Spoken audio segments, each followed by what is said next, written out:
है और अगर 30 के नीचे आ गया है तो अब बारी तेजी की है। यह सही भी है, ऐसा होता है, लेकिन आरएसआई का यह संपूर्ण नहीं है। यानी अभी आरएसआई में और भी चीजें हैं जिसे आप समझकर ट्रेड आइडेंटिफाई कर सकते हैं। इसलिए आज हम आपको आरएसआई के 5 ऐसे सीक्रेट्स के बारे में बताने वाले हैं जिसमें से लास्ट वाला अगर आप सही तरीके से सीख लिए ना तो इंट्राडे में ट्रेड आइडेंटिफाई कर बढ़िया प्रॉफिट बनाना स्टार्ट कर सकते हैं। नमस्कार, मेरा नाम है विकास तिवारी और आप देख रहे हैं सीखो पर हमारा official show stock market basics.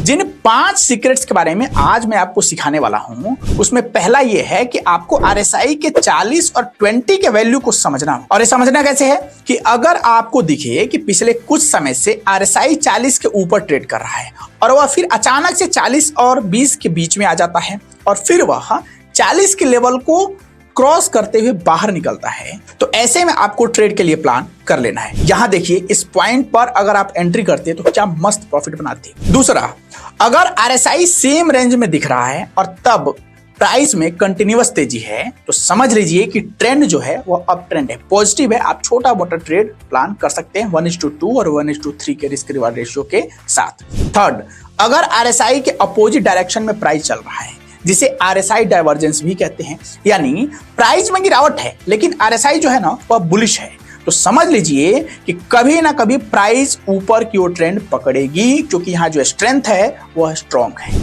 Fourth और मोस्ट इंपॉर्टेंट, अगर प्राइस बुलिश है और आरएसआई जो है बेयरिश है, यानी थर्ड जो है ना उसके बिल्कुल उलट, तो उस स्टॉक के पास ऊपर टिके रहने की स्ट्रेंथ नहीं है, तो प्राइस क्या होगा जानते हैं, आगे जाकर वह नीचे आ सकती है। ध्यान रहे, अभी तक जितना आपको मैंने बताया है ना इसे आपको 1 डे के टाइम फ्रेम पर जाकर चार्ट पर चेक करना है, इसे किसी दूसरे टाइम फ्रेम पर नहीं करना है। और लास्ट नॉट द लीस्ट, इसका यूज आप इंट्राडे ट्रेड के लिए कर सकते हैं। अगर आरएसआई की लाइन 40 के लेवल को क्रॉस कर नीचे जाती है और इस 40 और 20 वाले जोन में फिर तेजी से यू टर्न लेते हुए ऊपर की तरफ आ जाती है जैसे आपको स्क्रीन पर दिख रहा है, तो आपको ट्रेड की प्लानिंग शुरू कर देनी है। और जैसे यहाँ दूसरा ग्रीन कैंडल बने और फिर वह ग्रीन में क्लोजिंग दे देता है, एक कैंडल तो ये हो गया और दूसरा वाला हुआ ये, आरएसआई इसी पॉइंट पर यूटर्न मारा था ना, दूसरा हुआ, तो इसके बाद आपको यहाँ ट्रेड में एंट्री ले लेना है। रूल क्या होगा, buy above the high, stop loss below the low, और फिर हम टारगेट क्या रखेंगे 1:2। तो जाइए जाकर इसे प्रैक्टिस कीजिए।